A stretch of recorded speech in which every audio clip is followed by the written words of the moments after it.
Hello दोस्तों, आज की इस वीडियो में हम देखेंगे chapter number 1 introduction to company.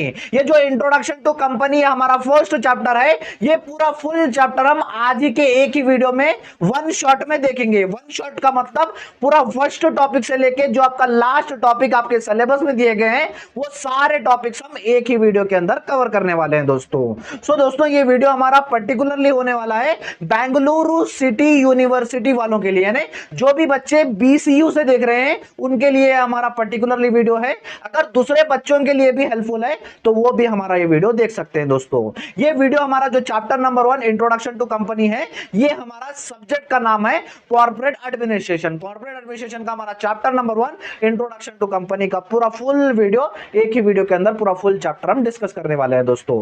मैं यहां पर आपको पूरा एक्सप्लेनेशन दूंगा टॉपिक्स के, लेकिन साथ में पीडीएफ भी प्रोवाइड करूंगा। अब वो पीडीएफ कैसे मिलेगी वो मैं आपको लास्ट में समझाऊंगा दोस्तों। चलिए हमारे वीडियो की हम शुरुआत वीडियो की शुरुआत करने से पहले हम ये देख लेते हैं कि हमें इस चैप्टर में पढ़ना क्या है। मैं तो आपको सारे टॉपिक्स पढ़ाऊंगा जो आपके सिलेबस में दिया गया है, लेकिन हमें कंफ्यूजन नहीं होने के पहले हम पहले देख लेते हैं कि हम एक्चुअली इस वीडियो में पढ़ने क्या जा रहे हैं। हमारा फर्स्ट टॉपिक रहेगा company meaning, second topic company definition, third features of company, fourth highlights of companies act 2013। उसके बाद हमारा फिफ्थ टॉपिक रहेगा kinds of companies. Kinds of companies में टोटल 14 काइंड्स है। कौन से चलिए देखेंगे। फर्स्ट रहेगा one person company, second company limited by guarantee, third company limited by shares, fourth holding company, fifth subsidiary company. उसके बाद sixth associate company, seventh government company, eighth small company, ninth foreign company, 10th global company, 11th body corporate, 12th listed company. उसके बाद 13th है private company. Private company का meaning भी जानना है और फीचर्स भी जानना है। उसके बाद 14th है पब्लिक कंपनी। पब्लिक कंपनी के भी मीनिंग एंड फीचर जानना है। उसके बाद 15th होगा हमारा difference between private company and public company. ये सारे टॉपिक्स हमें आज की इस वीडियो में स्टडी करना है दोस्तों। चलिए हमारे फर्स्ट टॉपिक की तरफ। आज का हमारा फर्स्ट टॉपिक है कंपनी मीनिंग। कंपनी क्या होता है, चलो अच्छे से क्लियर कर लेते हैं। एक company is a legal entity formed by group of people to conduct business activities with the aim of earning profits. Company एक लीगल एंटिटी होती है, यानी सारा लीगल प्रोसेस होता है जो कंपनीज एक्ट में लिखा गया है, वो सारे लीगल प्रोसेस को फॉलो करते हुए कंपनी बनाई जाती है। और ये कंपनी ग्रुप ऑफ पीपल मिलकर बनाते हैं। अगर बड़ी कंपनी बनाना है तो एक आदमी से संभव नहीं होता है, इसमें कुछ लोग जुड़ते हैं, कुछ लोग जुड़ के कंपनी बनाते हैं ताकि बिजनेस एक्टिविटीज करने के लिए। बिजनेस एक्टिविटीज जैसे रॉ मटेरियल्स खरीदना, रॉ मटेरियल्स को कंपनी में लाना, प्रोड्यूस करना, गुड्स प्रोड्यूस करके सेल करना कस्टमर को, ताकि सेल करने के बाद जो भी रेवेन्यू आता है, रेवेन्यू से प्रॉफिट कमा सके, उस चीज को हम कंपनी कहते हैं दोस्तों। और एक बार रिपीट कर दूं, कंपनी एक लीगल एंटिटी होती है जो ग्रुप ऑफ पीपल मिलकर बनाते हैं ताकि बिजनेस करने के लिए, बिजनेस करके जो प्रॉफिट आता है वो प्रॉफिट कमाने के लिए कंपनी बनाई जाती है दोस्तों। It has a separate legal entity from its owners, meaning it can enter into contracts and own properties. ये जो कंपनी होती है एक सेपरेट एंटिटी होती है ओनर से, यानी ओनर अलग कंपनी अलग होती है। जो भी कॉन्ट्रैक्ट्स बनाना है तो कंपनी के नाम पे कॉन्ट्रैक्ट्स बनते हैं, ना कि ओनर के नाम पे। ओनर हट जाता है, ओनर अलग चीज होती है, कंपनी अलग चीज होती है। अगर कोई कॉन्ट्रैक्ट्स बनाना है तो कॉन्ट्रैक्ट्स पे कंपनी का नाम होता है। अगर प्रॉपर्टीज बेचना है, खरीदना है तो वहां पर कंपनी का नाम होता है, ना कि ओनर का। इसलिए कंपनी अलग चीज होती है और ओनर अलग चीज होता है दोस्तों। यहां पर आपको कंपनी का मीनिंग क्लियर हो गया होगा। कंपनी एक लीगल प्रोसेस से बनाई जाती है जहां पर ग्रुप ऑफ पीपल मिलकर बिजनेस करते हैं ताकि कंपनी को प्रॉफिट बच सके। और कंपनी अलग चीज होती है और ओनर्स अलग चीज होती है। जो भी कॉन्ट्रैक्ट्स बनना है, जो भी प्रॉपर्टीज में साइन करना है, वहां पर कंपनी करती है, ना कि ओनर्स। ये होता है दोस्तों हमारे कंपनी का। उसके बाद दोस्तों हमारा सेकंड टॉपिक है कंपनी डेफिनेशन। चलिए कंपनी डेफिनेशन क्या होता है चलिए देखते हैं। अकॉर्डिंग टू प्रोफेसर हानी ने डेफिनेशन दिया है, a company is an artificial person created by law having a separate entity, perpetual succession and a common seal. Company क्या है, कंपनी एक आर्टिफिशियल पर्सन है, यानी जो कॉमन पर्सन होता है वैसे ही एक कंपनी भी एक आर्टिफिशियल पर्सन होती है जो लॉ के तहत बनाई जाती है। जो लॉ यानी जो कंपनीज एक्ट 2013 में लिखा गया है वो सारे प्रोसेस को फॉलो करते हुए कंपनी बनाई जाती है। और कंपनी एक सेपरेट एंटिटी होती है ओनर से, यानी ओनर अलग चीज होती है और कंपनी अलग चीज होती है। परपेचुअल सक्सेशन का मतलब अगर ओनर रिटायर हो गया, ओनर मर गया तो भी कंपनी वैसे के वैसे रहती है। ओनर चेंज हो जाता है लेकिन कंपनी चेंज नहीं होती, बोल के परपेचुअल सक्सेशन में कहा जाता है। एंड ए कॉमन सील मतलब एक कंपनी के एक ऑफिशियल सिग्नेचर होता है जो कॉन्ट्रैक्ट्स बनाने टेस्ट टाइम या तो फिर कोई प्रॉपर्टीज बेचना है, सेल करना है तो कॉमन सील उस डॉक्यूमेंट्स में होनी चाहिए। वो कॉमन सील ऐसा होता है, ऑफिशियल सिग्नेचर होती है कंपनी में की। अगर वो ऑफिशियल सिग्नेचर रही डॉक्यूमेंट्स में तभी वो डॉक्यूमेंट वैलिड कहलाया जाएगा, वरना वो अनवैलिड कहलाया जाएगा दोस्तों। तो प्रोफेसर हानि क्या कहते हैं, ये कंपनी एक आर्टिफिशियल पर्सन होती है जो लॉ के तहत बनती है और एक सेपरेट एंटिटी होती है ओनर से। अगर ओनर मर भी गया, ओनर रिटायर भी होगा तो कंपनी बंद नहीं होती है और कंपनी के पास एक कॉमन सील होता है बोल के प्रोफेसर हानि ये डेफिनेशन में समझाते हैं दोस्तों। आई होप आपको कंपनी मीनिंग एंड डेफिनेशन यहां पर क्लियर हो गया। हमारा थर्ड टॉपिक है features of company. Features of company में हम कंपनी का और डिटेल कॉन्सेप्ट समझते हैं। टोटल 8 फीचर्स है, चलिए वन बाय वन देखेंगे। फर्स्ट है सेपरेट लीगल एंटिटी। कंपनी क्या होती है, हमेशा ओनर से सेपरेट होती है। जो भी ऑफिशियल सिग्नेचर करना हो गया, कॉन्ट्रैक्ट्स बनाना हो गया, प्रॉपर्टी सेल करना, बेचना, खरीदना, ये सारे कंपनी के नाम पे होते हैं, ना कि ओनर के नाम पे। सो कंपनी अलग और ओनर अलग, सेपरेट, दोनों सेपरेट चीजें होती है। सेकंड है लिमिटेड लायबिलिटी। जो शेयर होल्डर्स होते हैं उनकी लायबिलिटी सिर्फ लिमिटेड होती है। अगर कंपनी खर्चे में डूब रही है, कंपनी बंद हो रही है, तो कंपनी के प्रॉपर्टीज बेचे जाएंगे, ना कि शेयर होल्डर्स के। सो शेयर होल्डर्स की लायबिलिटी सिर्फ यहां पर लिमिटेड होती है, यानी जिम्मेदारी उन लोगों की लिमिटेड होती है। उसके बाद थर्ड है परपेचुअल सक्सेशन। अगर कंपनी का ओनर, कंपनी के शेयर होल्डर्स, कंपनी के ओनर्स रिटायर हो रहे हैं, मर रहे हैं, तो वहां पर ओनर चेंज होंगे, ओनर जाएगा, दूसरा ओनर आएगा, लेकिन कंपनी वहीं की वही रहती है। कंपनी लॉन्ग टर्म के लिए बनाई जाती है। अगर ओनर चेंज हो गए तो कंपनी चेंज नहीं होगी, कंपनी वहीं की वही रहती है। उसके बाद फोर्थ है कॉमन सील। कॉमन सील यानी कंपनी की एक ऑफिशियल सिग्नेचर होती है कौन से भी डॉक्यूमेंट्स पे, कौन से भी बेचना हो गया, खरीदना हो गया, प्रॉपर्टीज के पेपर, तो वहां पर कंपनी की कॉमन सील कंपलसरी रहती है। वो कॉमन सील एक सिग्नेचर की तरह काम करती है। अगर कंपनी की कॉमन सील उस पेपर पे रही तो वो डॉक्यूमेंट ऑफिशियल कहलाया जाएगा। अगर डॉक्यूमेंट पे सिग्नेचर नहीं रही तो वो डॉक्यूमेंट अनऑफिशियल कहला जाएगा। उसके बाद फिफ्थ है transferability of shares. Public company के शेयर्स इजीली ट्रांसफर होते हैं, कॉमन पब्लिक को कोई भी खरीद सकता है, बेच सकता है, लेकिन प्राइवेट कंपनी में कुछ रिस्ट्रिक्शंस होते हैं, वो रिस्ट्रिक्शंस को फॉलो करना होता है अगर शेयर्स खरीदना बेचना है तो। उसके बाद सिक्स्थ है आर्टिफिशियल पर्सन। कंपनी एक आर्टिफिशियल पर्सन की तरह ट्रीट की जाती है। जैसे अभी हमने प्रोफेसर हानि का भी डेफिनेशन देखा, उन्होंने कहा कंपनी एक आर्टिफिशियल पर्सन है। जो भी कंपनी कंपनीज एक्ट में रजिस्टर रहती है वो एक आर्टिफिशियल पर्सन की तरह ही काम करती है। अब जैसे कॉमन मैन होता है, वो कॉमन मैन जो काम करता है वो भी सारे काम कंपनी भी करती है। जैसे कॉन्ट्रैक्ट्स बनाना, प्रॉपर्टीज खरीदना, बेचना, डिसीजंस के रिलेटेड, वो सारे काम भी कंपनी करती है, इसलिए कंपनी को आर्टिफिशियल पर्सन बोल के भी कहा जाता है। सेवंथ है सेपरेट मैनेजमेंट एंड ओनरशिप। जो कंपनी में होता है मैनेजमेंट टीम की अलग रहती है, ओनरशिप टीम अलग रहती है। मैनेजमेंट टीम का काम होता है मैनेजमेंट के लिए इंपॉर्टेंट डिसीजंस लेना, कंपनी के लिए इंपॉर्टेंट डिसीजंस लेना, जिसमें इसमें मैनेजर्स आते हैं, डायरेक्टर्स आते हैं। और जो ओनरशिप टीम रहती है वो सिर्फ पैसे डालते हैं और अपना प्रॉफिट कमा लेके बाहर निकल जाते हैं। इनका मैनेजमेंट टीम से कोई कंसल्ट नहीं रहता है। उसके बाद एट्थ है प्रॉफिट डिस्ट्रीब्यूशन थ्रू डिविडेंड्स। जो शेयर होल्डर्स ने पैसे डाले थे, पैसे डाले के बाद जो रेवेन्यू आया, रेवेन्यू में से जो प्रॉफिट मिला, प्रॉफिट को जो बांटा जाता है शेयर होल्डर्स के बीच में, उसे कहते हैं दोस्तों हम डिविडेंड। डिविडेंड प्रॉफिट में से जो शेयर होल्डर्स को बांटा जाता है उसे कहते हैं दोस्तों हम डिविडेंड। सो दोस्तों ये थे हमारे टोटल 8 फीचर्स। ये 8 फीचर से हमने कंपनी को और डिटेल में। टॉपिक है highlights of companies act 2013। Sir ये कंपनीज एक्ट 2013 क्या है? ये एक तरह का कानून है जो सारे कंपनीज को फॉलो करना होता है। जो पहले बनी थी या तो फिर जो अब बन रही है, वो सारे कंपनीज को ये एक्ट फॉलो करना होता है। 2013 में ये एक्ट लाया गया है। सो इसके कुछ हाइलाइट्स पॉइंट्स है जो आपको इस टॉपिक में समझाओ बोल रहा है। सो चलिए 8 हाइलाइट्स हम आज की इस टॉपिक में देखेंगे। फर्स्ट है concept of one person company. One person company का इंट्रोडक्शन इस एक्ट में किया गया है, यानी एक पर्सन भी कंपनी खोल सकता है और कंपनी चला सकता है। स्मॉल बिजनेस को आगे बढ़ाने के लिए यह कॉन्सेप्ट लाया गया है। उसके बाद सेकंड है कॉर्पोरेट सोशल रिस्पॉन्सिबिलिटी। जो कंपनी एक सोसाइटी में काम कर रही है, उस सोसाइटी के प्रति उसकी कुछ रिस्पॉन्सिबिलिटी बनती है जो उसे करना चाहिए बोल के ये एक्ट में लिखा गया है। जैसे इको फ्रेंडली प्रोडक्ट बनाना, या तो फिर सोसाइटी के लिए एजुकेशन में, हेल्थ केयर में कुछ इन्वेस्ट करना। जो कंपनी अच्छी प्रॉफिट कमा रही है 2% अपनी सोसाइटी के लिए करना बोल के ये एक्ट में लिखा गया है। उसके बाद थर्ड है स्ट्रेंथेंड कॉर्पोरेट गवर्नेंस। कुछ रूल्स एंड रेगुलेशंस है उसे स्ट्रिक्टली फॉलो करना चाहिए बोल के ये एक्ट में लिखा गया है। जैसे हर कंपनी में एक वुमेन डायरेक्टर होना चाहिए और हर कंपनी में इंडिपेंडेंट डायरेक्टर होना चाहिए। ऐसे कुछ रूल्स एंड रेगुलेशन जो ये एक्ट में लाए गए हैं वो एक्ट फॉलो करना बोल के ये एक्ट में लिखा गया है। उसके बाद फोर्थ है simplification of private company in corporation. पहले क्या होता था, अगर कोई प्राइवेट कंपनी, नई प्राइवेट कंपनी डालना है तो उसके लिए पेपर वर्क बहुत ही लगता था, इसकी सिग्नेचर लाओ, उसकी सिग्नेचर लाओ, ये बहुत ही लंबा प्रोसेस था। लेकिन जब ये एक्ट आया वो प्रोसेस बहुत ही इजी किया गया। उसके बाद फिफ्थ है strict and regulation on fraud and insider trading. Strict to rules regulation लाए फ्रॉड पकड़ने के लिए और इनसाइडर ट्रेडिंग रिलेटेड। सर ये इनसाइडर ट्रेडिंग क्या है? इनसाइडर ट्रेडिंग में क्या होता था, कंपनी में कोई आदमी रहते थे, इंफॉर्मेशन लिख जाके बाहर के ट्रेडर्स को देते थे।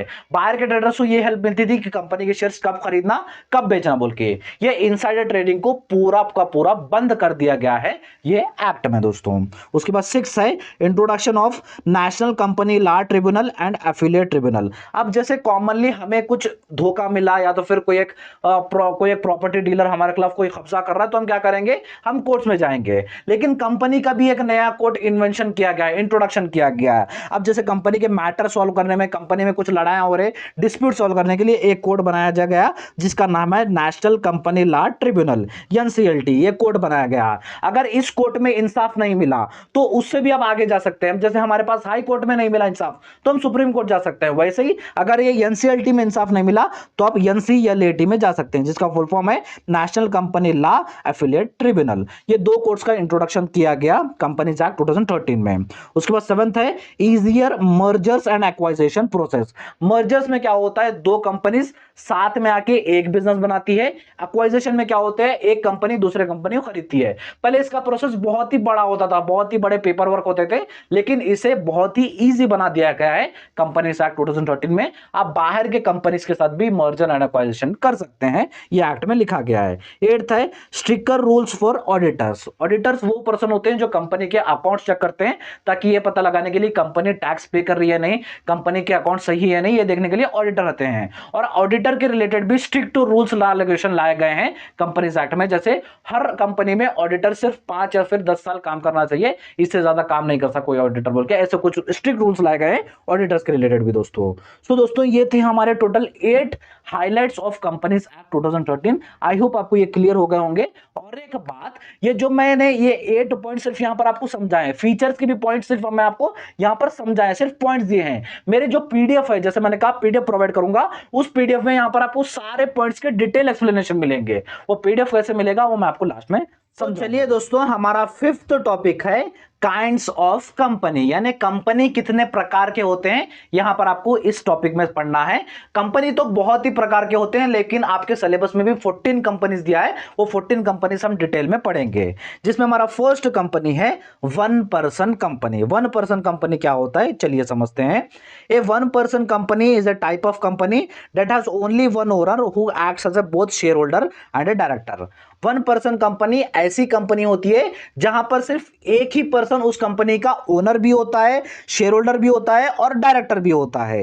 It has a separate legal entity and a limited liability, meaning the owners personal assets are protected from the business और लॉसेस। इसका मतलब जो वन पर्सन कंपनी होती है उसमें भी सारे फीचर्स आते हैं उस कंपनी के सारे फीचर्स आते हैं। वन पर्सन कंपनी भी अपने ओनर से सेपरेट लीगल एंटिटी होती है, ओनर अलग कंपनी अलग, और ओनर की यहां पर लायबिलिटी भी लिमिटेड होती है। अगर कंपनी कर्जे में जा रही है तो वन पर्सन कंपनी के जो कंपनी के प्रॉपर्टीज हैं उसे बेच के कर्जा चुकाया जाएगा, ना कि ओनर के। सो एक शॉर्ट में आप याद रख लो, वन पर्सन कंपनी में क्या होता है, सिर्फ एक ही पर्सन उस कंपनी का ओनर होता है, शेयर होल्डर भी होने होता है और डायरेक्टर भी होने होता है, और उसकी लायबिलिटी भी लिमिटेड होती है, और वो कंपनी भी सेपरेट लीगल एंटिटी होती है ओनर से। दोस्तों समझ गए वन पर्सन कंपनी का कॉन्सेप्ट। उसके बाद दोस्तों हमारी सेकेंड कंपनी है company limited by guarantee. So company limited by guarantee क्या होता है चलिए देखते हैं। एक company limited by guarantee is a type of company where the members liability is limited to the predetermined amount they agreed to contribute in case of winding up. Company limited by guarantee वो company होती है जहां पर members की liability यानी जिम्मेदारी सिर्फ इतनी होती है जितनी उन्होंने एडवांस में डिसाइड किया था कि अगर कंपनी बंद होगी तो इतना अमाउंट तुझे पे करना है। अगर वो अमाउंट पे कर दिए तो वहां पर मेंबर की लायबिलिटी फिनिश हो जाती है। यहां पर आपने एक नई चीज गौर की होगी, शेयर होल्डर्स नहीं है, यहां पर मेंबर्स है। मेंबर्स क्यों है वो आपको नीचे समझने आएगा। Unlike companies limited by shares, this company do not have share capital and are usually formed for non profit purposes such as charities, clubs and educational institution. जैसे दूसरे कंपनी रहते हैं, दूसरे कंपनी जैसे उनका शेयर ऑफ कैपिटल रहता है, share holders रहता है, कंपनी लोग प्रॉफिट के लिए काम करते हैं। लेकिन कंपनी लिमिटेड बाय गारंटी क्या होता है, इसमें पेड अप कैपिटल ऐसा कुछ भी नहीं होता है और ऐसी कंपनी प्रॉफिट के लिए काम नहीं करती है। ऐसी कंपनी पब्लिक की सेवा के लिए, सोशल वर्क के लिए काम करती है, जैसे चैरिटीज देना, डोनेशन देना, क्लब्स खोलना, या तो फिर एजुकेशन के रिलेटेड कुछ कंट्रीब्यूशन करना, मेडिकल के रिलेटेड कुछ कंट्रीब्यूशन करना। यानी कंपनी लिमिटेड बाय गारंटी ऐसी कंपनी होती है जो सोशल वर्क करती है, ना कि प्रॉफिट कमाती है। अगर प्रॉफिट भी आया तो प्रॉफिट रीजनरेट करके और पब्लिक में ही उसको कंट्रीब्यूशन किया जाता है, पब्लिक के वर्क के लिए, सोशल वर्क के लिए कंट्रीब्यूशन किया जाता है दोस्तों। ऐसी कंपनी को कहते हैं हम कंपनी लिमिटेड बाय गारंटी। सो इसमें शेयर होल्डर्स नहीं होते, मेंबर्स होते हैं। सो मेंबर्स की लायबिलिटी सिर्फ उतनी होती है जितना एडवांस में डिसाइड किया है। यानी कुछ मेंबर्स आते हैं, मिलते हैं, तो अमाउंट कंट्रीब्यूट करते हैं, तो इतना अमाउंट कंट्रीब्यूट करेगा, तो इतना अमाउंट कंट्रीब्यूट करेगा बोल के डिसाइड करके कंपनी खोलते हैं और सोशल वर्क करते हैं। इस तरह की कंपनी को हम कंपनी लिमिटेड बाय गारंटी कहते हैं। हमारी थर्ड कंपनी है company limited by shares. So company limited by shares क्या होता है, चलिए देखते हैं। एक company limited by shares is a type of company where the liability of share holders is restricted to the amount unpaid on their shares. Company limited by shares वो company होती है जिनकी शेयर होल्डर्स की liability सिर्फ उतनी ही रहती है जितने उनके शेयर का प्राइस है। अगर उन्होंने शेयर का प्राइस पे कर दिया तो उनकी लायबिलिटी वहीं पर ही फिनिश होती है। जैसे एग्जांपल, एक शेयर होल्डर का लायबिलिटी है, अमाउंट पे करना, उसको एक शेयर का प्राइस है 10,000 रुपए। अगर उसने 10,000 रुपए पे कर दिया तो उसकी लायबिलिटी वहीं पर ही फिनिश होती है। अगर कंपनी बंद हो गई, कंपनी को खर्चा होगा, तो उसे 1 रुपया भी नहीं पूछा जाएगा, सिर्फ 10,000 रुपए पे कर दिए, खत्म, वहां पर उसकी लायबिलिटी फिनिश हो जाएगी। If the company faces financial losses or is winding up, shareholders are only responsible for paying the remaining amount on their subscribed shares. जो शेयर होल्डर्स की लायबिलिटी सिर्फ उतनी रहती है जितने उनके अमाउंट है, शेयर का अमाउंट है। अगर कंपनी बंद हो रही है, कंपनी कर्जे में डूब रही है, तो फायदा कुछ भी मतलब नहीं, सिर्फ शेयर होल्डर्स की लायबिलिटी सिर्फ इतनी रहती है उनके जितना शेयर का प्राइस है। अगर उसने वो 10,000 रुपए पे कर दिए, वहां पर उसकी लायबिलिटी फिनिश हो जाती है। ये इस तरह की कंपनी को कहते हैं दोस्तों हम कंपनी लिमिटेड बाय शेयर्स। बाद दोस्तों हमारी फोर्थ कंपनी है होल्डिंग कंपनी। अब जैसे नेक्स्ट 3 कंपनी आएंगे दोस्तों, तीनों कंपनी एक से रिलेटेड एक है, इसलिए कंफ्यूजन मत कर लीजिएगा। सो हमारे fourth company holding company. Holding company क्या होता है, चलिए देखते हैं। A holding company is a company that controls one or more subsidiary companies by holding more than 50% of the shares or having the power to influence their management decisions. Holding company वो company होती है जो एक या एक से ज्यादा companies में अपना 50% से ज्यादा स्टेक उनके कंपनी में रखती है। ऐसे कंपनीज को हम होल्डिंग कंपनी कहते हैं दोस्तों। यानी होल्डिंग कंपनी ऐसी कंपनी होती है जो दूसरे कंपनीज में 50% से ज्यादा ओनरशिप ये कंपनी करती है। ऐसे कंपनीज को हम होल्डिंग कंपनी कहते हैं। जैसे एग्जांपल, टाटा सन्स एक होल्डिंग कंपनी है जिसके subsidiary company Tata Motors, Tata steel से सब्सिडारी कंपनी है जो टाटा सन्स का 50 से ज्यादा ओनरशिप ऐसे कंपनीज में होता है, जिस कंपनी को हम होल्डिंग कंपनी कहते हैं दोस्तों। समझ गए? होल्डिंग कंपनी यानी होल्डिंग कंपनी जो दूसरे कंपनीज को होल्ड करता है 50% से ज्यादा ओनरशिप लेके। अगर कुछ भी डिसीजन लेना है तो होल्डिंग कंपनी की परमिशन लेके ही सब्सिडारी कंपनी को डिसीजन लेना होगा। अगर होल्डिंग कंपनी को पसंद नहीं है तो वो डिसीजन नहीं ले सकती सब्सिडारी कंपनीज। इस तरह के कंपनीज को हम कहेंगे होल्डिंग कंपनी। उसके बाद फिफ्थ कंपनी है दोस्तों सब्सिडारी कंपनी। सो सब्सिडारी कंपनी क्या होता है, चलिए देखते हैं। A subsidiary company is a company in which another company, that is holding company, holds more than 50% of its shares or has significant control over its management. So holding company का उल्टा subsidiary company। subsidiary company ऐसी company होती है जिसके stake दूसरी company hold करती है। कितनी होल्ड करती है? 50% से ज्यादा स्टेक दूसरी कंपनी होल्ड करती है। ऐसे कंपनी को कहेंगे दोस्तों सब्सिडारी कंपनी। यानी सब्सिडारी कंपनी वो कंपनी होती है जिसके स्टेक दूसरी कंपनी होल्ड करती है, उस कंपनी को हम कहेंगे सब्सिडारी कंपनी। सो पूरा कंट्रोल सब्सिडारी कंपनी के मैनेजमेंट डिसीजंस के ऊपर होल्डिंग कंपनी का रहता है। अगर सब्सिडारी कंपनी को कुछ भी डिसीजन लेना है तो होल्डिंग कंपनी की परमिशन लेना होता है। इस तरह की कंपनी को हम सब्सिडारी कंपनी कहते हैं। जैसे एग्जांपल के तौर पर टाटा मोटर्स एक सब्सिडारी कंपनी है टाटा सन्स की। टाटा मोटर्स को कुछ भी डिसीजन लेना है तो पहले टाटा सन्स की परमिशन लेके आना पड़ेगा। तो सब्सिडारी कंपनी वो कंपनी कहेंगे जिसके स्टेक दूसरी कंपनी होल्ड करती है 50% से ज्यादा, उस तरह की कंपनी को हम सब्सिडारी कंपनी कहेंगे। इसके बाद सिक्स्थ कंपनी है एसोसिएट कंपनी। एसोसिएट कंपनी क्या होता है, चलिए देखते हैं।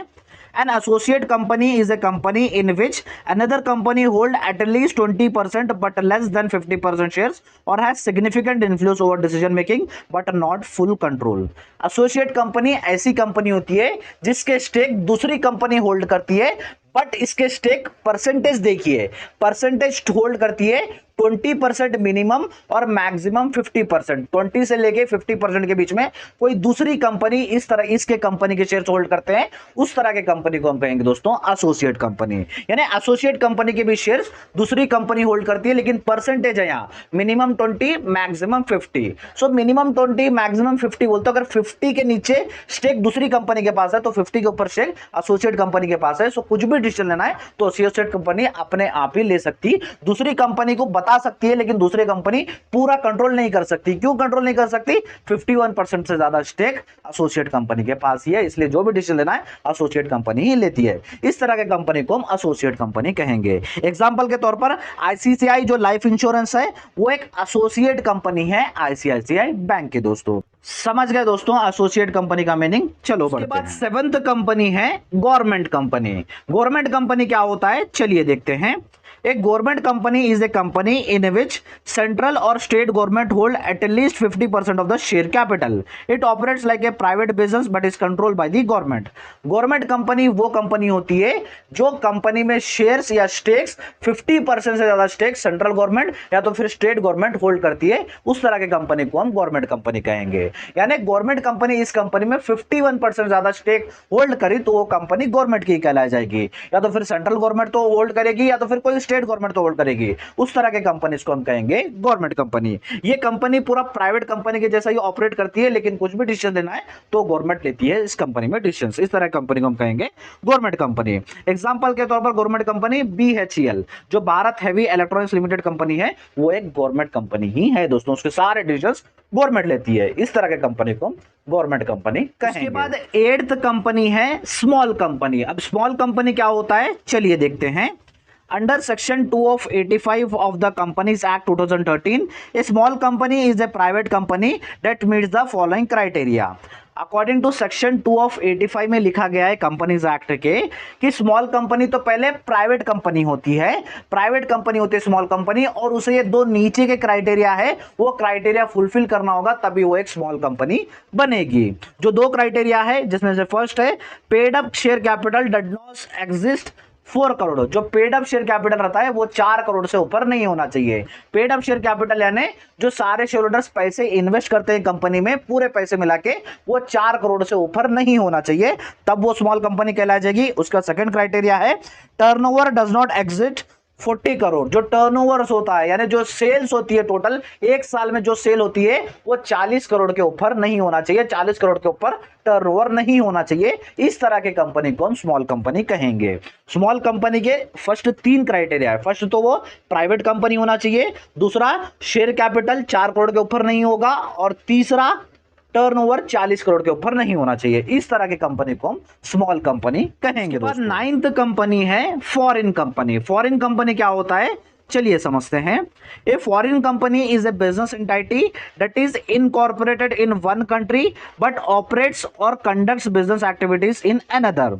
फॉरेन कंपनी ऐसी कंपनी होती है जिसका बिजनेस पूरा एक कंट्री में रहता है लेकिन वो बिजनेस वो दूसरी कंट्री में भी जाके करते हैं, उस तरह के कंपनी को कहेंगे दोस्तों फॉरेन कंपनी। और नीचे है it may establish a presence in foreign market through a branch subsidiary license office और पार्टनरशिप विद लोकल फर्म्स। ऐसी जो कंपनी होती है जो दूसरे कंट्रीज में जाके बिजनेस करती है वहां पर अपना एक ब्रांच तो डालती है, या तो फिर एक सब्सिडरी कंपनी तो खोलती है, या तो एक ऑफिस तो खोलती है, या तो फिर दूसरे छोटे कंपनीज के साथ अपना पार्टनरशिप बना के अपना बिजनेस चलाती है, उस तरह के कंपनीज को हम कहेंगे फॉरेन कंपनी। और एक बार रिपीट कर दूं, फॉरेन कंपनी ऐसी कंपनी होता है जिसका बिजनेस पूरा एक कंपनी एक कंट्री में बड़ा बिजनेस होता है तो दूसरे कंट्री में जाके अपना बिजनेस स्टार्ट करते हैं, उस तरह के कंपनी को फॉरेन कंपनी कहते हैं। वो जो दूसरे कंट्री में वो बिजनेस कर रहे हैं या तो वहां पर जाके ब्रांच खोलेंगे, या तो सब्सिडरी कंपनी खोलेंगे, या तो अपना ऑफिस खोल के अपना सारा बिजनेस एक्टिविटीज कंट्रोल करेंगे, उस तरह के कंपनी को हम फॉरेन कंपनी कहेंगे। एग्जांपल के तौर पर Google India private limited. Google office है यूएस में, उसका मेन ब्रांच है यूएस में, यूएसए में, लेकिन उन्होंने इंडिया के कस्टमर को टारगेट करने के लिए इंडिया में एक सब्सिडरी कंपनी खोली है जिसका नाम है गूगल इंडिया प्राइवेट लिमिटेड। ये सब्सिडरी कंपनी पूरे इंडिया के कस्टमर्स को कंट्रोल करेगी। सो इस तरह के कंपनीज को हम कहेंगे फॉरेन। उसके बाद 10th कंपनी है ग्लोबल कंपनी। अब ग्लोबल कंपनी किसे कहते हैं चलिए देखते हैं। A global company is a business entity that operates in multiple countries under a unified brand and strategy. It offers standardized products or services across different markets while maintaining a strong international presence. Global company ऐसी company होती है जिनका business multiple countries में रहता है, यानी बहुत ही ज्यादा कंट्रीज में इनका बिजनेस रहता है। इस तरह के कंपनीज को हम कहेंगे ग्लोबल कंपनी। और ग्लोबल कंपनी क्या करती है, standard product, standard services offer करती है कस्टमर को, ताकि वो एक इंटरनेशनल ब्रांड कहलाने के लिए, इंटरनेशनल ब्रांड समझने के लिए, अगर प्रोडक्ट अच्छा रहेगा तो समझेंगे कि इंटरनेशनल ब्रांड है। सो ऐसी कंपनी जिसका बिजनेस बहुत ही ज्यादा कंट्रीज में है, उस तरह के कंपनी को हम कहेंगे ग्लोबल कंपनी। एग्जांपल एप्पल है, मैकडोनल्ड है एंड नाइकिया है। ये क्या है, सारे ग्लोबल ब्रांड है। एप्पल देख लीजिए, आपको मोस्ट ऑफ हर कंट्री में आपको एप्पल के मोबाइल्स मिलेंगे। मैकडोनल्ड आपको हर कंट्री में मिलेगा। नाइकिया के भी जो शूज है वो आपको हर कंट्री में इसके शोरूम मिलेंगे। सो जो कंपनी हर कंट्री में यानी मल्टीपल कंट्रीज में इनका बिजनेस रहता है, उस तरह के कंपनीज को हम कहेंगे ग्लोबल। उसके बाद हमारा 11th टॉपिक है बॉडी कॉर्पोरेट। सर ये बॉडी कॉर्पोरेट क्या है? अब तक तो हमने कंपनीज के बारे में समझा, लेकिन ये बॉडी कॉर्पोरेट क्या होता है, चलिए मैं आपको डिटेल में समझाता हूं बॉडी कॉर्पोरेट क्या होता है। ये body corporate refers to the legal entity that has been formed and registered under a law, processing a separate legal entity from its owners. It can own property, enter contract, sue and to be sued in his own name. So a body corporate भी एक legal entity होती है ना, सारे legal process बनाते हुए, follow करते हुए ये बॉडी कॉर्पोरेट का एस्टैब्लिश किया जाता है, और ये कोई भी 1 लाख के अंदर रजिस्टर्ड होता है। अब हमारे कंपनीज क्या होते हैं, कंपनीज एक्ट में रजिस्टर्ड होते हैं, लेकिन बॉडी कॉर्पोरेट कोई भी 1 लाख के अंदर रजिस्टर्ड होते हैं। ये कंपनीज एक्ट में भी रजिस्टर्ड होते हैं, ये बैंकिंग एक्ट से भी रजिस्टर्ड होते हैं, या तो फिर कोई भी पार्लियामेंट्री एक्ट से भी रजिस्टर्ड होते हैं। ये भी बॉडी कॉर्पोरेट भी एक सेपरेट एंटिटी होती है, यानी ओनर अलग होता है और ये बॉडी कॉर्पोरेट अलग होती है। ये अपने नाम पे प्रॉपर्टी साइन कर सकती है, कॉन्ट्रैक्ट बना सकती है, या तो फिर किसी के खिलाफ केस करना है तो केस भी अपने नाम से ही करती है। इस तरह के चीजों को हम कहेंगे बॉडी कॉर्पोरेट। एक बात याद रख लीजिए, हर कंपनी बॉडी कॉर्पोरेट होती है, लेकिन हर बॉडी कॉर्पोरेट कंपनी नहीं होती है दोस्तों। एक एग्जांपल दूंगा, आरबीआई जो होता है, आरबीआई बैंकिंग एक्ट से रजिस्टर्ड होता है, लेकिन जो कंपनीज होते हैं कंपनीज एक्ट में रजिस्टर्ड होते हैं। यानी ऐसे सारे बॉडीज जो कंपनीज एक्ट में, बैंकिंग एक्ट में, या तो फिर पार्लियामेंट्री एक्ट में, या तो फिर कौन से भी दूसरे एक्ट में रजिस्टर्ड हो, उन सारे चीजों को हम कहेंगे दोस्तों बॉडी कॉर्पोरेट। आई होप आपको बॉडी कॉर्पोरेट का मीनिंग क्लियर हो गया। हमारी 12th कंपनी है लिस्टेड कंपनी। अब लिस्टेड कंपनी क्या होता है, चलिए समझते हैं। ये listed company is a company whose shares are publicly traded on a recognised stock exchange. Listed company वो कंपनी होती है जिसके शेयर्स पब्लिकली बेचे खरीदे जाते हैं एक रिकॉग्नाइज्ड स्टॉक एक्सचेंज बोर्ड में। रिकॉग्नाइज्ड स्टॉक एक्सचेंज बोर्ड हमारे इंडिया में कौन से है, 2 है, BSE and NSE, Bombay stock exchange and national stock exchange. यानी ऐसे कंपनीज, ये 2 स्टॉक एक्सचेंज बोर्ड पे रजिस्टर्ड है, उस सारे कंपनीज को हम कहेंगे दोस्तों लिस्टेड कंपनी। यानी लिस्टेड कंपनी ऐसे कंपनी होती है जिसके शेयर्स आम पब्लिक, जनरल पब्लिक कोई भी खरीद या बेच सकती है, उस तरह के कंपनी को हम लिस्टेड कंपनी कहते हैं। These companies offer their share to the general public, allowing investors to buy or sell ownership take stakes in the company. So ऐसे कंपनी जो लिस्टेड होते हैं वो अलाउ करते हैं कौन से भी जनरल पब्लिक को, नॉर्मल पब्लिक को शेयर्स बेचने या खरीदने में, जो कोई भी इन्वेस्टर्स कौन से भी कंपनी का ओनर बन सकता है अगर वो कंपनी लिस्टेड रही तो। हमेशा याद रख लीजिए हमारे इंडिया में 2 लिस्टेड जगह है, फर्स्ट है एनएसई एंड सेकंड है बीएसई। एनएसई होता है नेशनल स्टॉक एक्सचेंज, बीएसई होता है बॉम्बे स्टॉक एक्सचेंज, दोनों मुंबई में ही है। एग्जाम्पल के तौर पर लिस्टेड कंपनी का रिलायंस इंडस्ट्री लिमिटेड, जो रिलायंस इंडस्ट्री लिमिटेड है वो बीएसई और एनएसई दोनों में भी लिस्टेड है, इसके शेयर्स आप पब्लिकली जाके खरीद कर सकते हैं। ऐसे कंपनी को हम कहेंगे दोस्तों लिस्टेड कंपनी। दोस्तों हमारी 13th कंपनी है प्राइवेट कंपनी। अबे आपके सिलेबस में प्राइवेट कंपनी का मीनिंग और फीचर्स दोनों भी समझाओ बोला है, तो पहले प्राइवेट कंपनी का मीनिंग समझ के उसके बाद हम फीचर्स की तरफ बढ़ेंगे। सो ये प्राइवेट कंपनी क्या होता है, चलिए देखते हैं। A private company is a company that is privately owned and does not sell its shares to the general public. Private company वो कंपनी होती है जो प्राइवेट पर्सन, यानी कुछ प्राइवेट पर्सन होते हैं, उन्हीं के पास ये शेयर्स, इस कंपनी के शेयर्स होते हैं, और जनरल पब्लिक के लिए ये शेयर्स अवेलेबल नहीं होते हैं। इस तरह के कंपनी को हम कहेंगे private company. It operates with a restricted number of share holders that is maximum 200 and has limitation on transferring shares. ऐसे जो कंपनीज होते हैं जिसके शेयर होल्डर्स पर रिस्ट्रिक्शंस होती है, यानी इसके share holders minimum 2 share holders होने चाहिए और मैक्सिमम सिर्फ 200 शेयर होल्डर्स होने चाहिए। ऐसे कंपनी को हम कहेंगे दोस्तों प्राइवेट कंपनी। यानी प्राइवेट कंपनी वो होती है जिसके ओनर सिर्फ प्राइवेट होते हैं, जिसके शेयर्स पब्लिकली अवेलेबल नहीं होते, पब्लिक को बेच या खरीद नहीं सकते, इस तरह के कंपनी को हम कहेंगे दोस्तों प्राइवेट कंपनी। एग्जांपल के तौर पर Reliance retail limited. Reliance retail limited क्या है? एक प्राइवेट कंपनी जिसके ओनर्स प्राइवेट, जो अंबानी वो लोग हैं वही ओनर है, इसके शेयर्स पब्लिकली आपको नहीं देखने को मिलते। इस तरह के कंपनी को दोस्तों हम कहेंगे प्राइवेट कंपनी। दोस्तों नेक्स्ट है features of private company. Private company के फीचर समझेंगे। टोटल 6 फीचर्स है, चलिए वन बाय वन देखेंगे। फर्स्ट है separate legal entity. Private company भी एक सेपरेट लीगल एंटिटी होती है ओनर से। ओनर्स लिमिटेड है लेकिन ये भी एक सेपरेट लीगल एंटिटी होती है अपने ओनर से। यानी ओनर्स अलग चीज और कंपनी अलग चीज। कंपनी कुछ भी प्रॉपर्टीज खरीदना है, कुछ भी कॉन्ट्रैक्ट साइन करना है तो कंपनी करेगी, ना ही ओनर्स। उसके बाद सेकंड है लिमिटेड लायबिलिटी। जो शेयर होल्डर्स होते हैं प्राइवेट कंपनी के, उनकी लायबिलिटी यानी जिम्मेदारी भी उनकी लिमिटेड होती है। अगर कंपनी कर्जे से डूब रही है तो कंपनी के प्रॉपर्टीज बेचे जाएंगे, ना कि ओनर्स के। उसके बाद थर्ड है रिस्ट्रिक्शंस ऑन शेयर ट्रांसफर। अब जैसे प्राइवेट कंपनी एक प्राइवेट कंपनी है, जो प्राइवेट ओनर्स होते हैं, सो इनके शेयर्स बेचे खरीदे नहीं जाते, पब्लिक के लिए इनके शेयर्स अवेलेबल नहीं रहते। इस तरह की कंपनी प्राइवेट कंपनी होती है। फोर्थ है minimum and maximum number of share holders. Private company में मिनिमम शेयर होल्डर 2 होने चाहिए और मैक्सिमम 200 ही होने चाहिए। उसके बाद फिफ्थ है नो पब्लिक फंड रेजिंग। अब जैसे प्राइवेट कंपनी के शेयर्स पब्लिक को अवेलेबल ही नहीं रहते तो पब्लिक वो शेयर खरीदेगी नहीं, और शेयर नहीं खरीदेगी तो फंड नहीं आएगा। सो प्राइवेट कंपनी में ऐसा फंड रेजिंग का कॉन्सेप्ट नहीं रहता है। अगर पैसा चाहिए तो ओनर्स को ही, जो शेयर होल्डर, जो मिनिमम शेयर होल्डर्स है उनके, वही शेयर होल्डर्स को पैसा डालना होगा। उसका सिक्स्थ है परपेचुअल सक्सेशन। अब जैसे मैंने कहा आपको, प्राइवेट कंपनी एक अलग चीज होती है ओनर की। अगर ओनर रिटायर हो गया, ओनर का डेथ हो गया, तो दूसरा ओनर आएगा, दूसरे शेयर होल्डर आएंगे। लेकिन यहां पर कंपनी वैसे की वैसे रहती है, ओनर को कुछ भी हो जाए लेकिन कंपनी को यहां पर कुछ भी नहीं होता दोस्तों। सो दोस्तों ये थे हमारे 6 features of private. 14th topic है पब्लिक कंपनी। अभी पब्लिक कंपनी का भी आपको मीनिंग एंड फीचर्स दोनों टॉपिक्स पढ़ने हैं। तो पहले हम अच्छे से पब्लिक कंपनी का मीनिंग समझेंगे, उसके बाद हम फीचर्स की तरफ बढ़ेंगे। सो चलिए पब्लिक कंपनी क्या होता है देखते हैं। A public company is a company that can sell its shares to the general public and is often listed on a stock exchange. Public company वो कंपनी होती है जिसके शेयर्स पब्लिकली अवेलेबल रहते हैं, यानी आम पब्लिक इस तरह के कंपनीज के शेयर्स बेच या खरीद सकती है। और इस तरह के कंपनी स्टॉक एक्सचेंज और बीएसई या एनएसई पे लिस्टेड होते हैं, उस तरह के कंपनीज को कहेंगे दोस्तों हम public company. It requires a minimum of 7 share holders but has no limit on the maximum number of share holders. जो पब्लिक कंपनी होती है जिसके मिनिमम शेयर होल्डर्स 7 होने चाहिए और मैक्सिमम पे अनलिमिटेड है, यानी कितने भी पब्लिक उसके ओनर्स बन सकते हैं, इस तरह के कंपनीज को हम देंगे दोस्तों पब्लिक कंपनी। अब जैसे नाम से इंडिकेट हो रहा है, पब्लिक कंपनी यानी आमतौर पर कोई सी भी पब्लिक इस तरह के कंपनी के शेयर्स बेच या खरीद सकती है, उस तरह के कंपनी को हम कहेंगे public company. Example Tata steel limited.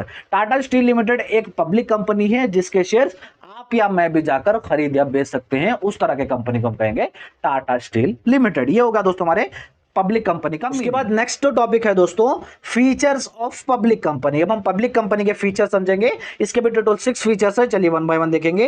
First है separate legal entity. Public company भी एक सेपरेट लीगल एंटिटी होती है, यानी इसके शेयर होल्डर्स मैक्सिमम रहते हैं नहीं, लेकिन ये भी अपने शेयर होल्डर से अलग कंपनी होती है, यानी कंपनी अलग, ओनर्स अलग होते हैं। कंपनी जो पब्लिक कंपनी होती है उसी के नाम पे सारे कॉन्ट्रैक्ट बनाए जाएंगे, वही प्रॉपर्टीज सेल करेगी, बेचेगी। सो ये सेपरेट लीगल एंटिटी होती है अपने शेयर होल्डर से। उसके बाद सेकंड है limited liability of share holders. जो शेयर होल्डर्स होते हैं उनकी लायबिलिटी भी यहां पर लिमिटेड ही होती है। अगर कंपनी को कर्जा हो गया, कंपनी डूबने में है, तो यहां पर कंपनी के प्रॉपर्टीज बेचे जाएंगे, ना कि शेयर होल्डर्स के। उसके बाद थर्ड है अनलिमिटेड शेयर होल्डर्स। जैसे मैंने कहा आपको, यहां पर मिनिमम शेयर होल्डर्स होते हैं 7 पब्लिक कंपनी में, और मैक्सिमम अनलिमिटेड कितने भी 1 करोड़ भी शेयर होल्डर्स हो सकते हैं इस तरह के कंपनी में, जो पब्लिक कंपनी कहते हैं। फोर्थ है फ्री ट्रांसफरेबिलिटी ऑफ शेयर्स। जो शेयर्स होते हैं पब्लिक कंपनी के, वो फ्री ट्रांसफरेबल रहते हैं, यानी कोई से भी आम public, common public, general public इस तरह के कंपनीज के शेयर बेच या खरीद सकती है। ये एक फीचर है। उसके बाद फिफ्थ है मैंडेटरी पब्लिक डिस्क्लोजर। अब जैसे पब्लिक कंपनी पब्लिक की ही कंपनी होती है, जो पब्लिक का डाटा हो गया, पब्लिक के रिपोर्ट्स हो गए, वो पब्लिक को बताना होता है। सो इनको पूरा डिस्क्लोज करना होता है, कंपनी प्रॉफिट कर रही है या तो फिर लॉस कर रही है, सारा पब्लिक के सामने अपने रिपोर्ट्स रखने होते हैं। उसके बाद सिक्स्थ है परपेचुअल सक्सेशन। जैसे मैंने कहा कंपनी ओनर से अलग होती है, सो ओनर अगर डेथ हो गया, शेयर होल्डर्स का डेथ हो गया, रिटायर हो गया, तो वहां पर शेयर होल्डर दूसरा आएगा, लेकिन कंपनी वैसे की वैसे ही रहती है। सो ये थे दोस्तों हमारे 6 फीचर्स ऑफ पब्लिक कंपनी। अब आपके माइंड में आ रहा होगा सर आप प्राइवेट कंपनी के 3 फीचर्स और पब्लिक कंपनी के 3 फीचर्स सेम ही है। सो दोस्तों सारे कंपनी के एक 3-4 फीचर्स तो सेम ही होते हैं। मैं आपको इजी होने के लिए ये 3 फीचर्स सेम ही लिखा, आपको सिर्फ एक 2-3 फीचर्स ही अलग होते हैं हर कंपनी में। आप ये 3-3 फीचर सेम लिखे तो बाकी जो 3 अलग है वो आप लिखेंगे तो पूरा मार्क्स आपको मिल जाएंगे। उसके बाद दोस्तों आज का हमारा लास्ट टॉपिक है difference between private company and public company.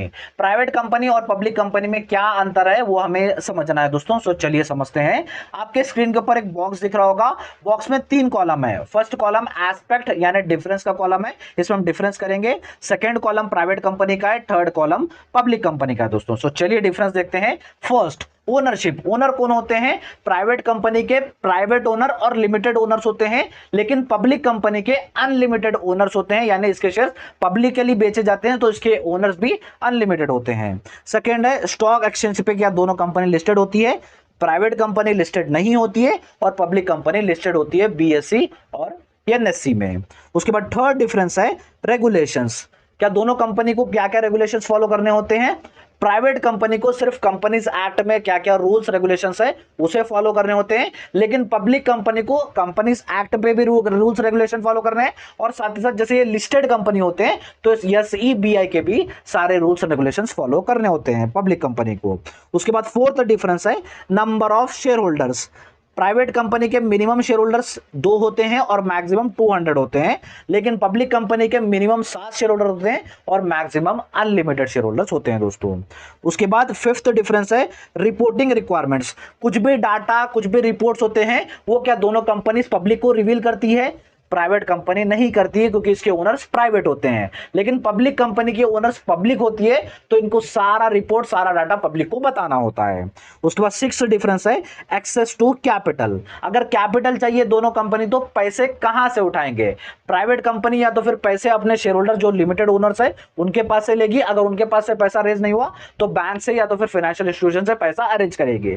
लेकिन पब्लिक कंपनी को अगर पैसा चाहिए तो नए शेयर इशू करेगी, नए शेयर से पैसा पब्लिक कंपनी के पास आएगा। उसके बाद सेवेंथ डिफरेंस है कंट्रोल। दोनों कंपनीज को कौन कंट्रोल करता है?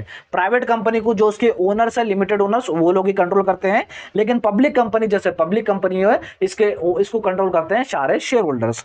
उसके बाद एट्थ है लिक्विडिटी। इनके शेयर्स पब्लिकली ट्रेडेड होते हैं या नहीं?